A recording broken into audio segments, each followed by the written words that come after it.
Oke, nah akhirnya sekarang kita udah sampai. Ini ada di kota, masih masuk Salatiga ya? Iya, Val ya. Salatiga. Kita ada di kota Salatiga.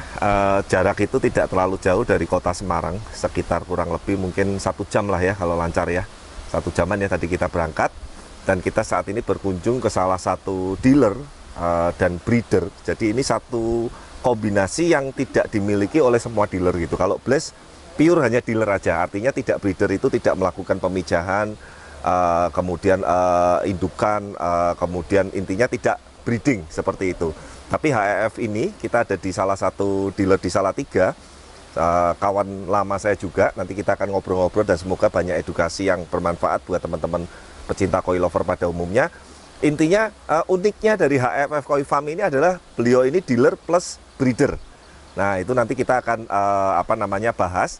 Nah, kita ada di kota Salatiga yang menurut saya secara kota ini sebetulnya secara suhu lebih dingin dari Semarang.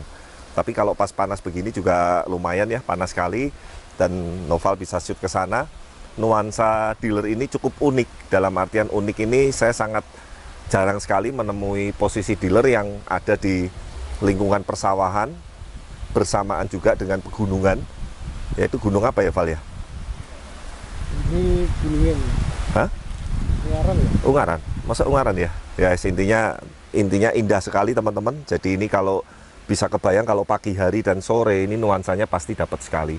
Nah, sebelum kita masuk dan ngobrol-ngobrol dengan beliaunya, nanti teman-teman juga kalau berminat untuk nanya-nanya mengenai koi dan segala macam. Dan ini adalah salah satu distributor atau supplier makanan kita juga nih dengan merek Yoiki yang kita udah pernah vlogin juga ya di channel kita ya. Nah, nanti kita akan ngobrol-ngobrol banyak, kita akan sharing-sharing dan semoga edukasinya dapat. Sebelumnya kita saksikan dulu sinematik fasilitas HFF Koi Farm di Salatiga berikut ini.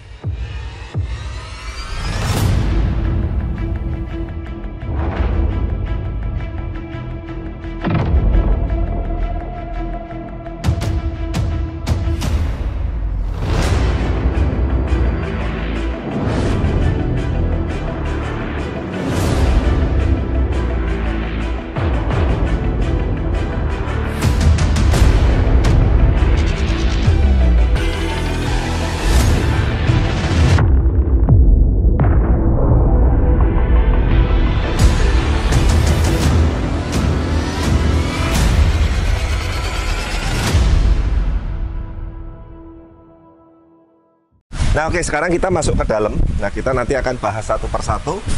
Sebelumnya kita cari dulu nih Mas gantengnya mana ya. Kita mau ngobrol-ngobrol, nanya-nanya dengan Mas Firman. Mas Firmannya mana ya? Oh, ini di sini. Yuk. Halo Mas. Nah, ya? Kita ngerepotin sebentar. Halo Ci. Sambil nunggu Kak Agus ya. Iya, siap. Nah, ini kita akan nanya-nanya. Ini perkenalkan Mas Firman. Jadi bisa dibilang Mas Firman yang mengelola ini semua ya, dari HFF Koi Farm. Nanti saya akan sharing-sharing dan nanya-nanya dikit. Sebaiknya kita selalu mulai dari tempat area karantina, Mas. Siap. Nah, Siap. penting sekali. Sekalian kita kepengen edukasi teman-teman. Nah, yuk mari ke sini. Nah, teman-teman bisa kalau di posisi saya dan Mas Firman ini bisa merasakan bahwa tadi saya udah cerita sedikit di luar itu panas, Mas. Iya. Panas, dan Salatiga ini karakternya kalau pagi kan dingin banget, dingin, betul ya, benar. malam dingin. Nah, itu istilahnya di koi itu namanya swing suhu, teman-teman. Nah, swing suhu inilah hal yang harus diperhatikan sebagai seorang dealer, apalagi beliau juga merangkap sebagai breeder. Dalam hal karantina atau tempat karantina, ini wajib sekali diperhatikan. Nah, ini saya bilang udah mirip greenhouse ya, Mas ya. Jadi Mas Firman ini dengan HFF, dengan Koaku sudah merencanakan, sudah di-plan. Jadi artinya tempat karantina ini tertutup. Dan teman-teman kalau sekarang ada di posisi saya dengan Mas Firman, suhunya ini rasanya lebih stabil. Iya, lebih betul dingin. Ya, seperti itu. Nah, Mas bisa jelaskan sedikit, Mas, proses-prosesnya dari mungkin kan saya lihat di sini pembesaran ada yang via kolam maton, ada yang via kolam konvensional, ya kan? Nah, proses karantinanya di sini sebelum dikirim-kirim ke customer ataupun apa ya, mungkin boleh share sedikit, Mas, ada tips apa nih terutama untuk masalah karantina dulu nih? Kalau di sini ya Om ya, biasanya kalau ikan fresh mupon, dari maton yang kita bicarakan ya, nanti kita pindah ke itu kolam beton buat buang kolam kotoran. konvensional istilahnya. Ya, kolam konvensional, kita buang kotoran dulu. Dibersihin dulu. Nanti setelah itu masuk sesi foto. Masuk sesi foto, setelah sesi foto masuk ke vat atau ke akuarium. Oh, ya. Distabilin dulu. Iya, distabilin. Oke. Untuk pembersihan. Sekalian kalau boleh saya tambahin, jadi sesi foto, pengukuran, cek itu sekalian untuk grading ya Mas ya, pemilihan kualitas ya. Itu sebelum sesi foto. Oh, sebelum sesi foto udah di-grading dulu. Di-grading dulu. Oke, jadi udah langsung di grading, kemudian difoto, distabilin. Yuk kita sambil jalan sambil teman-teman biar ada gambaran. Nah, inilah yang Mas Firman maksud tadi, teman-teman. Jadi karantina dengan vat, dengan filter yang mumpuni, dengan sirkulasi yang bagus dan jumlah DO atau kadar oksigen yang cukup, ini diharapkan bisa menstabilkan ikan sebelum nantinya mau lanjut dibesarin ataupun dikirim ke customer. Iya, benar, ya, seperti itu ya. Nah, jadi penting sekali. Nah, kenapa sih Mas saya kok bahas ini? Karena mohon maaf, ini semoga bisa jadi masukan juga buat dealer-dealer ataupun farm-farm lain, baik yang masih merintis ataupun yang sudah berjalan, bahwa tempat karantina ini wajib. Penting, sangat penting. Sekali, ya. Menurut saya sih sebelum kita nambah fasilitas kolam pembesaran dan lain-lain, ini wajib dianu. Dan nomor saya 1 karantina. Tertutup seperti ini mantap. Yuk jalan ke sini lagi, Mas. Oh, nih yang Mas Duan, keren ini.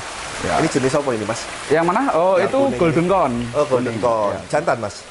Itu kelihatannya female. Oh, kelihatannya female ya. Nah, ini saya lihat juga ikan-ikan di sini udah mulai bersih nih, kotoran juga nggak ada, warna juga udah stabil. Kemudian teman-teman bisa cek juga dari salah satunya itu, kalau saya lihat paling gampangnya parameter air, Mas. Iya. Jadi airnya ini bagus, soft, artinya ikan yang distabilkan di sini baik untuk lanjut pembesaran maupun untuk masuk ke kolam ataupun dikirim, ini udah bagus. Nah, kita ini udah sering ambil dari AFF baik yang auction maupun yang opsidil dan mantap sekali, tidak pernah ada problem, Mas. Ya, keren. Alhamdulillah. Keren. Seperti itu ya. Nah, setelah ini kita mau lihat yang kolam matponnya dulu, boleh Mas ya? Boleh. Oke, yuk kita ke sana ya teman-teman ya. Nah, ini pakannya. Nih. Ini saya juga rekomen sekali, kita udah pernah bahas di vlog kita ya, Yoiki. Nanti sekali lagi teman-teman untuk pemesanan info lebih detail, infonya jenengan atau WA nanti saya cantumin ya Mas. Siap. Ya. Jadi nanti bisa hubungi nih wajahnya biar teman-teman yang belum tahu ya, Mas Firman dari HFF Koi Farm Salatiga. Untuk pakan dan lain-lain nanti teman-teman bisa kontak di bawah ini ya. Oke, yuk kita masuk yuk. Kita ke area matpon dulu, Val. Nah, ini jadi keluar dari tempat karantina ini, kita udah langsung lihat kolam-kolam pembesarannya. Wih, keren Mas. Ada gazebo kecilnya. Ini kalau saya bilang sama untuk kombinasi restoran aja cocok ini, Mas. Cocok ini. Buat angkringan gitu sambil kasih makan ikan. Nah, ini saya terus terang kalau masalah matpon dan lain-lain saya awam sekali, Mas. Mungkin Mas Firman boleh sedikit jelasin, karena kadang tuh ada beberapa viewer kita maupun customer tuh nanya, Pak, Bless bahas mengenai breeding dong lah, saya nggak punya pengalaman di sana, apa yang saya mau jelasin gitu loh. Jadi saya tuh orangnya nggak suka atau tidak mau menjelaskan sesuatu yang memang bukan bidang saya gitu, meskipun memang berhubungan dengan koi. Nah, kebetulan HFF ini sangat expert sekali di breeding pemijahan, termasuk untuk pembesaran di matpon. Nah, nanti nanya sama beliaunya. Yang pertama saya mau tanya dulu simpelnya gini, Mas.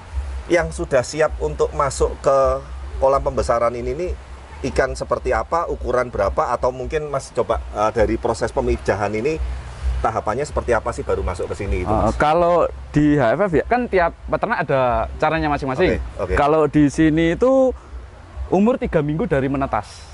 Jadi maksudnya setelah dipijah kan keluar telur. Ya. Terus kemudian setelah 3 minggu tuh netes nener ya berarti ya, nener kecil-kecil. 3 hari, 3 sampai 4 hari. Netes dulu, nanti dibesarin di kolam konvensional itu. Sambil lihat yuk, biar teman-teman ada gambaran. Oke, jadi ini telur ada burayanya, burayanya dibesarin dulu di sini. Ya, ukur segini. Ya, nih, pas ada contohnya nih, nener kecil-kecil nih. Tuh. Nah, agak deket, biar kelihatan nggak ya? Jentik-jentiknya. Nah, oke, lanjut Mas Firman. Ya.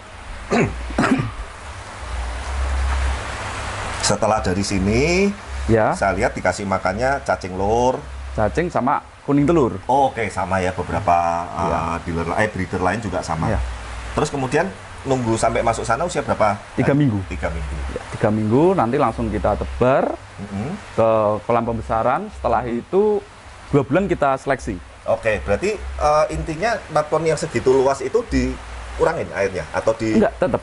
Oke. Jadi air full segini langsung kita masukin. Yang proses seleksinya itu setelah 3 bulan? Setelah 3 bulan nanti yang bagus kita karantina. Oke, diangkat lagi ya? Ya, di karantina, pembersihan, setelah itu restart mud pond. Oh. Jadi mud pondnya kita perbarui lagi dengan cara kita kasih pupuk, kita kapur.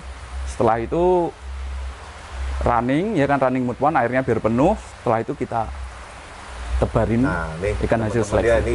Ini saya juga baru tahu ini nih. Ini juga karena saya awam yang saya bilang tadi ya, bahkan mud pond pun itu ada treatmentnya ya Mas ya. Untuk nanti di restart, untuk dikasih bakteri. Kalau mungkin di kolam konvensional itu bakteri starter atau apa. Jadi ini dikasih pupuk atau apa, tujuannya supaya intinya untuk siklus dan ekosistemnya itu biar mateng. Ya, jadi bukan asal kolam lumpur ya teman-teman ya, bukan asal nyemplungin bibit ikan ke kolam lumpur ya. Ini sekali lagi memang beliau ini lebih expert. Nah, sekarang kita balik ke mud pond lagi, Mas. Ini ada beberapa hal yang saya pernah dapat cerita, tapi ini mumpung kita ketemu, jadi kita mau nanya nih, Mas. Ya. Konon tuh, Mas, kalau dari air seperti ini, ya kan ini airnya kan air alam, air keruh lah istilahnya. Jadi istilahnya secara air pun kan ini kan nggak bening, nggak seperti yang di kolam-kolam konvensional. Setuju ya, Mas? Nah, katanya proses menstabilin karantinanya sampai masuk ke kolamnya itu lebih sulit ya Mas, betul ya Mas? Itu tergantung perawatan pas di kolamnya Om Adi. Teman-teman itu harus ngerti case-case dan SOP-nya yang penting, jangan dilanggar. Dan itu saya yakin kalau dilakuin semua seperti yang Mas Firman jelaskan tadi, ya hasilnya juga ibaratnya akan aman. Nah sekarang kita gantian, habis teman-teman lihat mud pond ini, kita lihat kolam yang konvensionalnya ya Mas. Yang air beningnya pakai filtrasi. Yuk lewat sini Mas. Oh ini asik loh, saya janji main ke sini ini udah dari awal tahun kayaknya sama-sama sibuk ya. Iya. Oke, nah ini teman-teman, nah ini Mas Firman nanti yang menjelaskan. Oke Mas, sekarang Mas Firman boleh cerita sedikit di sini ada berapa kolam? Kolam kecil ini kurang lebih kapasitas berapa, yang besar berapa, dan sistem filtrasinya konvensionalnya menggunakan media apa-apa aja, dah itu aja. Biar teman-teman juga ada gambaran. Kalau di sini ini berapa ya Om? Kira-kira 4 meter kali 2. 4 meter kali 2 sama filter anggap 10 ton lah ya? Iya, sekitar 10 tonan ya. Ya, 10 tonan ini ada 3 teman-teman. Ada 3 kolam. Yang paling kecil ini saya lihat nih ikan tose-tose masih pembesaran ya. Iya. Di sini ada lokalnya, ada importnya atau campur? Campur ya, mix campur, ya. Mix. Nah sekali lagi teman-teman juga jangan nanti khawatir, oh katanya ikan lokal sama import nggak boleh dicampur, bla bla bla segala macam. Sekali lagi prosesnya, treatmentnya, karantinanya, SOP itu yang menentukan. Ya. Di sini juga campur Om Adi. Ini campur juga. Campur juga. Yang penting karantinanya bener. Betul. Aman. Yang Beniku Montriu sama Black Karasu ini sih agak dekat Mas. Saya 2 itu minat ya Mas. Nanti kalau aman dulu. Ini teman-teman keren nih. Satu tuh Beniku Montriu. Nah saya kalau ngelihat ikan ini nggak peduli ini lokal atau import. Yang penting suka sama ikannya, cocok sama harganya. Udah itu aja. Yang tadi satunya yang Karasu hitam tuh. Ini keren ini. Ikan rare. Ya ini ikan rare. Konon katanya Mas tolak bala. Iya. Tapi ya kita intinya suka aja sih. Dan kebetulan warna hitam solid begitu di kolam saya pribadi maupun di dealer lagi kosong gitu. Jadi yang sebelah sini ini kita disuguhkan di AF ini ada 3 kolam kapasitas masing-masing 10 ton teman-teman. Untuk tosai ada nisai up dan ada juga yang beberapa juga ikan-ikan yang mungkin lagi ini ada yang punya customer juga ini ya? Disewa 1 kolam. Oh jadi 1 kolam ini disewa customer, ikan yang di sini berarti ikannya customer semua. Iya, ikannya customer. Itu kalau yang berminat untuk sewa pon nanti juga bisa tanya-tanyanya ke beliau ya. Dan keepingnya sangat jago sekali. Nanti di sesi terakhir kita baru akan bahas yang mengenai kesil. Jadi teman-teman nanti satu persatu. Nah ini yang gede nih Mas.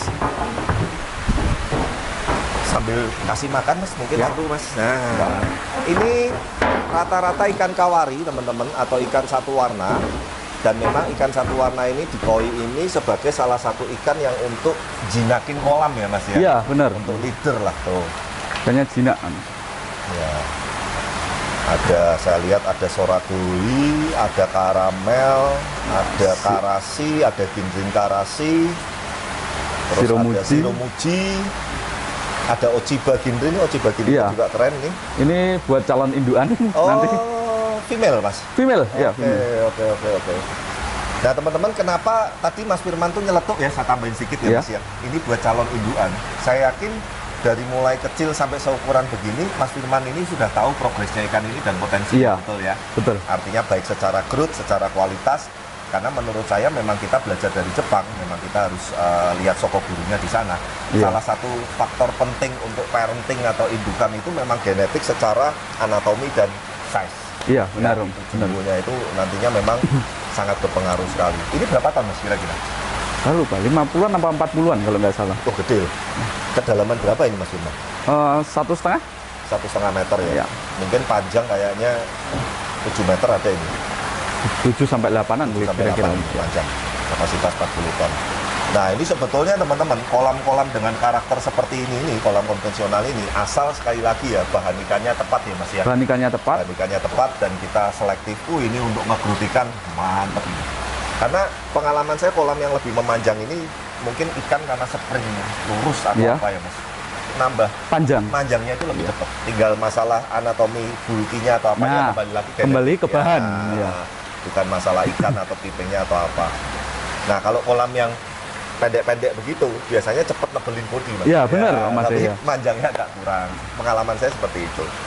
Jadi teman-teman di sinilah sebetulnya kalau kita sebagai penghobi atau customer main ke sini, lihat ikannya lebih jelas di sini ya. Iya, Om. Daripada di mood pond, ya. Ya, seperti itu. Oke. Nah, sekarang kita tadi udah bahas mengenai karantina, Mas Firman. Kita udah bahas juga mengenai tips-tips untuk breeding dan pembesaran di mud pond. Kita udah bahas juga untuk masalah koi yang di kolam konvensional. Nah, saya tuh salah satu kelebihan HFF ini siun. Yuk kita bahas, Mas. Ini yang biasanya orang suka ini. Nah, nih, Iya. teman-teman shoot ke sana dulu nih. Wow. Ini adalah beberapa ikan-ikan. Itu tuh, anu nih, Pak, yang di tembok, Pak. Nah, brosur-brosur itu, Pak, postur-posturnya. Ini adalah ikan-ikan dari HFF, teman-teman. Ada beberapa jenis yang didokumentasikan ya, Mas ya. Iya, iya. Didokumentasikan. Beberapa yang didokumentasikan. Kalau semuanya nggak cukup. Saya paling tidak asing tuh sama beko ini nih, Mas. Beko Legend. Beko 34 tropis ini nih. Ini Sekarang nggak bisa 44 ini. ini nyebelin ini. Saya pernah 2 kali atau 3 kali ya ketemu beko ini ya. Akhirnya nggak dapat basin size, nggak dapat apa, ini yang dapat terus ya. Tapi saya memang harus mengakui secara kualitas overallnya memang ini ikan strong sekali. 34 bahkan tadi Mas Firman bilang 44 tropis itu bukan hal mudah ya. Iya. Nah ini teman-teman, jadi teman-teman bisa lihat di sini pun ikan-ikan yang diseleksi untuk ikut ke show ini dari HFF maupun Mas Firman itu juga udah diselektif. Nah Mas boleh berbagi sedikit Mas, apa sih yang mungkin customer nanti kalau mungkin kepengen nanya ikan show, kepengen beli ikan show dari HFF, masalah keepingnya, masalah show-nya apa, itu biasanya itu repot atau ribet gak sih, coba Mas, mungkin Mas bisa terangin. Contoh nih, saya beli 1 ikan, Ya. mau untuk show Mas, saya titipin di Mas Firman untuk di keeping atau di apa. Nah itu intinya hal-hal yang poin plus yang kita bisa dapetin apa Mas? Poin plusnya ya Yang pasti kitanya nggak repot ya Mas, nggak nyerok-nyerok sendiri, nggak ngurusin ikannya, udah di handle lah istilahnya begitu ya. kalau customer nggak mau repot bisa titip keeping. Ya, titip keeping, Titip betul. keeping ya dirawat di sini. Nanti kalau ikan show kita tinggal kita berangkatin. Oke, berarti itu artinya mulai dari proses persiapan sebelum show, Ya. karantina, pemberangkatan, sampai handle di arena show, itu udah dilakukan oleh Mas Firman atau HFF ya? Iya. Oh, itu enak teman-teman. Jadi memang kadang saya juga sering bilang kalau ikan sudah pulang ke rumah customer untuk dikirim, di packing, diserok, dikirim-kirim untuk show, Ya. biasanya pasti males. Iya. Tapi kalau masih di dealer, contohnya masih di HFF, masih titip keeping, nah itu kita semua Ya. nanti bisa Benar. dibantu.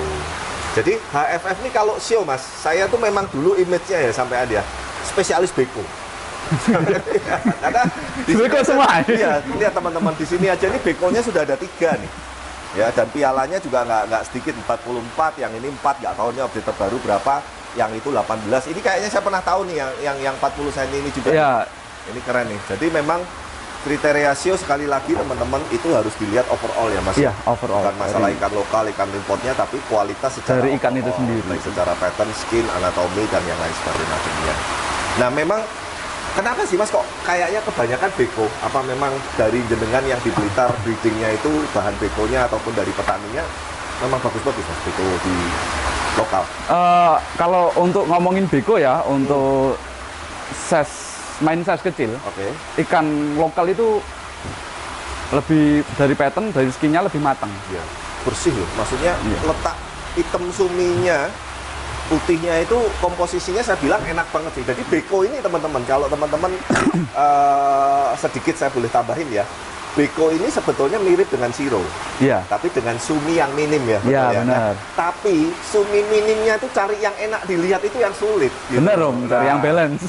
Kadang terlalu kosong, kadang letak hitamnya komposisinya nggak enak, kadang malah ada yang hitam titik-titiknya tuh kotor kesannya. Iya, Mas. bener Om. Nah, Sumiliarnya banyak gitu. ya tapi intinya teman-teman tenang, kalau intinya teman-teman suka sio pun, mau cari ikan sio pun, nanti teman-teman langsung kontak di bawah ini, Mas Firman, ini orangnya Ya. beliaunya. Mau konsultasi, mau nanya mengenai ikannya, mengenai mungkin sionya, perawatannya, keepingnya, mengenai pakannya, mau sewa kolam juga bisa. Bisa. Ya, seperti itu ya Mas ya. Nah itu nanti pokoknya teman-teman langsung kontak di bawah ini. Ya. Nah setelah ini ada apa lagi nih Mas yang kita mungkin mau bahas Mas? Kira-kira. Hasil dari breedingan sini. Nah mana Mas? Boleh lihat Mas. Oke nih. Ini mantap nih. Yuk. karantina karena baru di sesi foto kemarin. Ini usia berapa Mas Firman kira-kira? Ini masih 1 tahunan, tosai. Oke. Size udah sekitar? Size sekitar 25 sampai 35. Oh ya udah lumayan loh, termasuk untuk ukuran tosai termasuk gede. Ya. Ini baru angkat dari kolam kemarin. Ini breedingan sendiri semua? Ya, ini breedingan sendiri. Tanconya asik-asik loh teman-teman nih, kalau teman-teman Ini- lihat cari tanco ya. Nih. F1-nya Momotaro. Oke, parentnya berarti dari line Momotaro, Iya. farm Jepang ya. Nah ini juga sedikit mumpung tadi Mas Firman bahas mengenai line atau Momotaro. Sebetulnya kalau menurut saya tuh kita ikan lokal itu nggak usah pakai embel-embel F1, F1, F2, F3 dan lain-lain. Iya. Menurut saya sih nggak terlalu penting Mas, tapi yang penting ya lihat kualitasnya Iya. aja udah. Sebenarnya Gitu. kembali lagi ke ikannya. Ke ikannya, Ke ikannya. gitu loh. Mau ini dikatain F1, F10, F15, F4 misalkan, tapi kalau jelek ya Ya, tetap jelek Om. Iya. nggak usah pakai embel-embel itu, tinggal ngomong lokal aja, breedingan HFF misalkan seperti itu, tapi kualitasnya bagus, bahkan bisa prestasi di show, itu menurut saya Iya. udah cukup sekali ya. Ini asik nih Pak, wah punya juga patternnya Ini enak. kepala-kepalanya udah Iya, hampir iya, kayak iya, impor. iya, iya. Ini tadi kalau Mas nggak bilang anakan sendiri, saya kira import loh ini. Ini. Iya, karena anatomi bone structure-nya di head, di hamnya, kemudian di pangkal ekor ini tebel-tebel Pak. Kamu shootnya ke sini Pak, biar kelihatan anunya Pak. Tuh teman-teman. Jadi nggak banyak juga ikan lokal yang bisa mencapai goal dengan anatomi seperti ini teman-teman. Ya ini nanti kalau nggak percaya Mas, ini kalau boleh tahu Mas, ini kan yang kelihatan sudah ibaratnya diseleksi nih Mas. Iya. Kalau angkatan ini totalnya ada berapa ribu Mas? Angkatan ini dulu 16.000. 16.000 tuh teman-teman, catat dulu ya. Oke, Iya. terus. Terus seleksi terakhir itu ketemunya 150. Nah, berarti kalau 16.000 diseleksi tinggal 150 itu berapa persen? 1%. 10%, ya 1%. 1% teman-teman. Jadi sekali lagi jangan terus bilang, oh ikan lokal kok mahal dan segala macam. Sekali lagi kualitasnya seperti apa, gradingnya seperti apa, dan tadi beliau juga menjelaskan 16.000 diseleksi tinggal 150 ekor.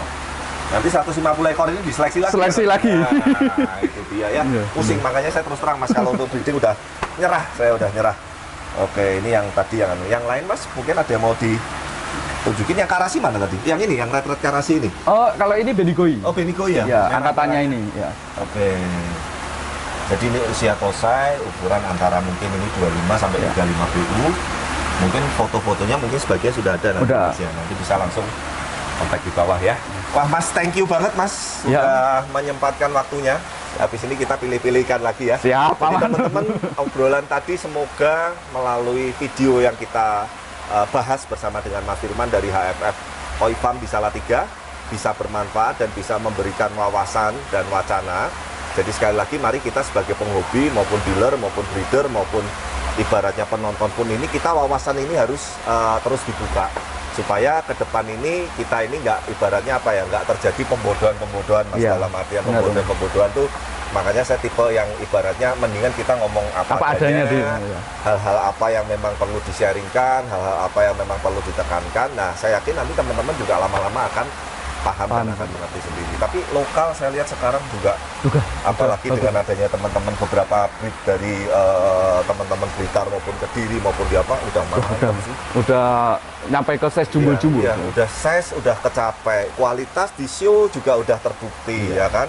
kemudian secara market dalam hal keeping kontesnya, dibuat event, dibuat apa juga kita lihat juga perkembangan juga Bagus, Om. udah bagus itu. Makanya saya pun jalur customer base pun juga saya edukasi jangan anti sama ikan lokal, Iya. tapi kembali lagi lihat Ikannya. kualitas ikan per ikannya seperti itu. Nah teman-teman, terima kasih sekali waktunya dan kita harus habis ini mau pilih-pilih ikan dan ngobrol. Sekali lagi kalau teman-teman nanti tertarik untuk membeli ikan, tanya-tanya mengenai ikan siu, mengenai pakan, mengenai sewa kolam atau apapun itu di AFF Koi Farm, bisa langsung kontak di bawah ini. Saya Di Kurniawan. Mas Firman, ya. Ya, kita pamit dan unjuk diri. Sampai ketemu nanti di video-video vlog berikutnya. Bye-bye.